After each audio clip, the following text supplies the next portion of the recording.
अस्सलाम वालेकुम एवरीवन। आपके साथ दो चीज़ें डिस्कस करनी है। एक तो एक बड़ी खबर है और दूसरा एक तज्ज़िया है। तज्ज़िया इसलिए कि 28 मई की छुट्टी कर दी गई और लोगों को कहा गया कि आप जो है 28 मई को मनाइए, क्योंकि उस दिन हमने एटम बम बनाया था या उसके तजर्बात किए थे या टेक्नोलॉजी हासिल कर ली थी। तो मैं सोच रहा था कि ये कैसा दिन मना रहे थे हम लोग। क्या एटम बम बनाना हमारी इजाद है? क्या ये हमारी अपनी टेक्नोलॉजी है या फिर हमने ये टेक्नोलॉजी चोरी की है? और अगर हमने कोई टेक्नोलॉजी ले भी ली, उसके ज़रिए हमने कुछ बना भी लिया, तो क्या ये इतना इम्पोर्टेंट है कि उस दिन छुट्टी होनी चाहिए? अगर इस हिसाब से अमेरिका, यूरोप और स्पेशली फ्रांस और यूके को देखा जाए, उनकी जो इजादात हैं उन मुल्कों की, वो तो लाखों की तादाद में हैं। उन मुल्कों के बाशिंदों को तो हर रोज़ छुट्टी होनी चाहिए, क्योंकि वहाँ तो हर रोज़ एक नई चीज़ ईजाद होती है और एटम बम से वो कहीं ज़्यादा मौसर और कहीं ज़्यादा इंसानियत के फ़ायदे की चीज़ें हैं। तो वो लोग क्यों छुट्टी नहीं करते हैं? इसलिए कि वो लोग इस चीज़ को अपने लिए ज़्यादा इम्पोर्टेंट नहीं समझते हैं। वहाँ पर इंसान की ज़िंदगी, इंसानियत, इंसाफ ज़्यादा इम्पोर्टेंट है। अगर वहाँ पे कोई छुट्टी होती भी है तो वो लिबर्टी डे की होगी, कोई इंसानों के दिन की होगी, कोई मज़दूरों के दिन की होगी। इस तरह की चीज़ों के ऊपर जो है ये छुट्टी होना, ये एक शर्मनाक तो नहीं कहूँगा, लेकिन खैर एक बड़ा ही गैर मुनासिब सा इक़दाम था जो वक्त की हुकूमत ने किया है। और दूसरी खबर ये है कि हमने आपको बताया था कि खान साहब के साथ सेटलमेंट कर ली गई है। खान साहब से मौजूदा हुकूमत और मौजूदा सेटअप ने एनआरओ ले लिया है और इमरान खान साहब को अब बाहर निकाला जाएगा।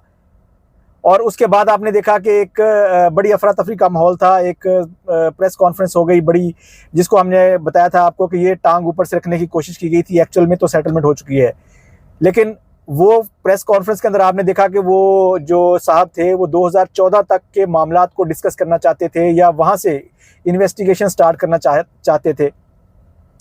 उसके जवाब में खान साहब ने फिर 1971 याद करवा दिया।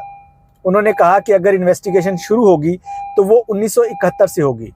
आइए फिर उन्होंने फिर तमाम जो हक़ायक़ हैं वो कौम के सामने रख दिए और उन्होंने हमीदुर रहमान कमीशन को जो है वो अपनी कौम को कहा कि उसको पढ़िए और उसके रिज़ल्ट को देखिए और अख़ज़ कीजिए कि उस वक़्त का आर्मी चीफ़ वो गद्दार था कि नहीं था, वो गद्दार था या मुजीबुर रहमान गद्दार था। तो मतलब वो उन्होंने एक ऐसा स्पिन खेला जिससे मेरे ख़्याल में कि जो मौजूदा हुकूमत है वो बुखलाई हुई नज़र आई। वो इस तरह की प्रेस कॉन्फ्रेंसेस कर रहे थे, वो इस तरह के बयानबाजी कर रहे थे कि बड़ा ही मज़ाक़ा खेज़ था। मीन्स के उसको हम क्या नाम दे सकते हैं। हम आपको दोबारा से ये बात कह रहे हैं कि खान साहब के साथ सेटलमेंट हो चुकी है। खान साहब से इन लोगों ने एनआरओ ले लिया हुआ है। अब खान साहब को बाहर निकाला जाएगा। अब वो जो बड़े स्टेक होल्डर्स हैं, जैसे आपको पता है एक सुपर पावर है, वो एक बहुत बड़ी स्टेक होल्डर है। वो तमाम पाकिस्तान के अंदर होने वाली अफरा तफरी, रिगिंग, कत्ल गारत, उसके पीछे वही ताकत थी। उस ताकत ने जो है अब आखिरी जो है वो अप्रूवल देना है और उनकी जो है आशीर्वाद होगी, तभी जो यहाँ के लोकल टाउट्स हैं वो इसको एग्जीक्यूट करेंगे। अब वो जो ताकत है वो आखिरी कोशिश ये कर रही है कि इमरान खान से कुछ बार्गेन करे या कुछ उससे हासिल कर ले। वो इमरान खान से क्या हासिल करना चाहते हैं? वो इमरान खान से हासिल करना चाहते हैं कि इमरान खान साहब बाहर आकर अमेरिका के ख़िलाफ़ या इज़राइल के ख़िलाफ़ राय आमा को हमवार करने के लिए कोई भी इक़दाम नहीं करेंगे। वो ये जानते हैं कि पूरी दुनिया में इमरान खान की कितनी फॉलोइंग है, उनके अपने मुल्कों के अंदर इमरान खान की कितनी फॉलोइंग है। ये आखिरी वो चीज़ है जो वो इमरान खान साहब से हासिल करना चाहते हैं। लेट्स सी क्या होता है, किस दिन खान साहब के लिए वो अप्रूवल देते हैं अपने लोकल टाउट्स को। जिस दिन वो अप्रूवल देंगे उसके एक हफ़्ते के अंदर अंदर खान साहब बाहर आ जाएंगे। और कुछ लोग जो हैं वो सवाल उठा रहे हैं कि जी जो इमरान खान साहब ने जिस तरह से बयानबाजी की है या जो उन्होंने ट्वीट किया है, उससे लगता है कि अब जो है मामलात बहुत ज़्यादा ख़राब हो गए हैं और मैं कह रहा हूँ कि बाहर आना है। ये सारी चीज़ें ज़िमनी हैं, इनसे कोई फ़र्क नहीं पड़ेगा। आप ये सोचिए कि कभी आपने सोचा था कि मलक रियाज जैसी शख्सियत जो है वो इस्टेब्लिशमेंट के अगेंस्ट जा सकती है?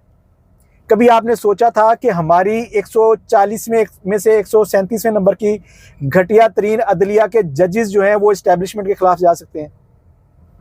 तो ये बहुत बड़ी तब्दीलियां हैं, ये इतनी बड़ी तब्दीलियां हैं कि वो जो यहाँ के लोकल टाउट्स हैं उनकी नींदें हराम हुई हुई हैं।